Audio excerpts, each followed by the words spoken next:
Jonny, probably not how you'd have wanted the day to pan out. How do you assess the day's play? Oh, look, I think that obviously yesterday was a bit stop-start with the weather and everything like that, and then today, yeah, we turned up and it was a decent day. And look, fair play to the way that Smith's come out and played. I think that he's obviously got a bit between his teeth and he's in great form. So you've got to give him a lot of credit for the way that he's applied himself and gone out and scored the runs that he has. With the numbers he's totting up in this series, he's batted the best part of 24 hours already, I think.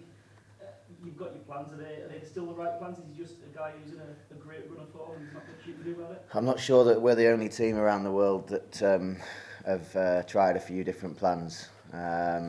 Look, we'll be sticking to the plans that we've got. He played and missed at some balls today that we've not seen him play miss at previously in the series. And on another day, look, we get him out slightly earlier. And just in terms of the sort of the wider perspective of the game and the series, does do events from Headingley give you guys good pause that nothing's a lost cause and you can go and put on a good innings yourselves? Look, there's three innings still to go in the game, isn't there? I mean, there's still 3 days of cricket left, three innings still left to be played in the game. If we can go out and apply ourselves tomorrow, set our stall out to bat for a long period of time like we did at Headingley, then there's no reason why not. Yeah, go ahead, Rob. Pass the mic down to Rob. Can you talk us through your reaction to Jack Leach's no ball, and I suppose also Joe, it seemed like he brought the guys in and had a word. What did he say? Oh, my reaction? Well, I saw it go to slip past my gloves, and obviously Stokesy caught it. So yeah, obviously pleased that we'd nicked him off, and then obviously a no ball's a no ball. No one means to bowl a no ball. No one means to drop catches. It won't be it's not the first dismissal that there's been off a no ball. It won't be the last off a no ball. And look, when we got together, we just said, look, well, it's a case of we've got an opportunity now to crack on. There's nothing we can do about what's just happened. Let's crack on and try and get him again. Yep, go ahead, sir.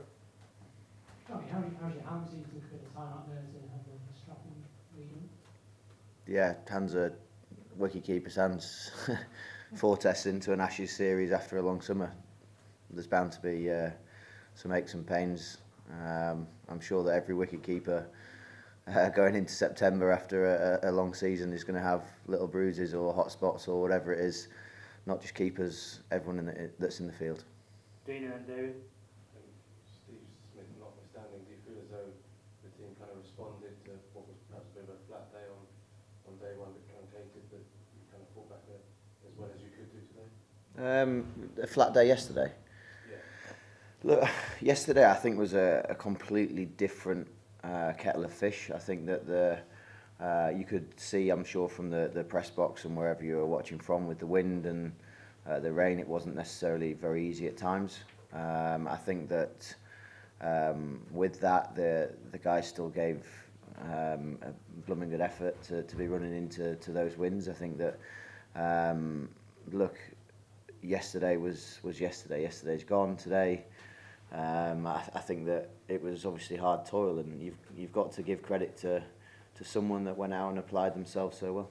Do you feel that Joe's kind of got a response from you there? What, as a group? Yeah. Well, I think that the way the guys were still running in, obviously with Jofra running in right at the end. I think that the way that Brody ran in and changed his plans and bowled cutters. I think that the way that Leachy bowled, I think in general, I think was very good. Obviously, with the drift on the breeze, it can sometimes be a bit tricky, and the control that he showed was very nice.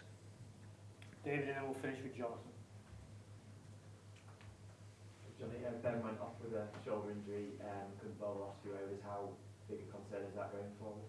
Look, I don't know. I've not spoke to the physio. I've not spoke to the doc about it. He came back on the field, so yeah. As far as I'm concerned, he was back on the field. So if it was very, very serious, then he wouldn't have retaken the field. So we know what a character Ben is. We know how strong that mentally and physically he is. So no, I'm sure it'll be assessed over overnight and over a period of time. But as of this moment in time, I genuinely don't know. I can't give you an answer with that. Is a draw now the best you can get out of this game? Look, it's far down the line. Let's look at the next day. Let's look at the next session, see where we get to. I don't think looking too far ahead. We saw yesterday, we saw today, two very contrasting days with the weather, with different things, and we'll see how that pitch changes over a period of time. And Jonathan at the front here.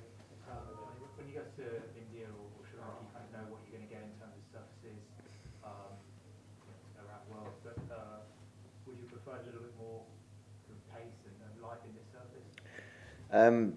Well, I think it's obviously coming from Headingley, where it seemed a bit and did a bit within the first few days of the game, and then obviously to come here and there be a lot less grass on the pitch and no live grass on it was interesting. But look, there's no point in talking about the wicket. That's gone now. We're playing on the pitch. We're into day 2, day 3 tomorrow. There's no point in sitting here and complaining about that. We've got a job to do over the next 3 days, and I'm sure that those conversations will be had later down the line. How do you think it'll play over the next 3 days? I can't look into the future. I don't know. We'll see. I can't see it getting any more moisture in it, and I can't see there being any live grass growing, so we'll see how that goes.